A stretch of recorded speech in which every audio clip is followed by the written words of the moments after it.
முத்துமணி ரத்தினமே மூடுபடம் தேவையில்லை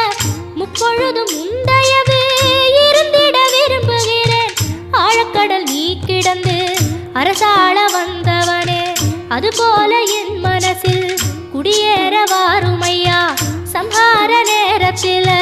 சமுத்திரம் பின்வாங்கும் சந்தோஷ திருநாளில் நல்லருளை தாரும் ஐயா முருகன் என்று முழங்குது என் மனசு கடலை போல உன் கருணை பெருசு உப்பு காத்து ஊத காத்து சுத்தும் கடலுக்கரைய பார்த்து சத்தியமா கோயில் கொண்ட சுபையா எங்க குப்பத்துக்கு குலவிளக்கு நீ ஐயா திருச்செந்தூர் ஆண்டவனே வேல் முருகா தினம் உனக்கு நன்றி சொல்வோம் மால் மருகா திருவடியில் தவம் இருப்போம்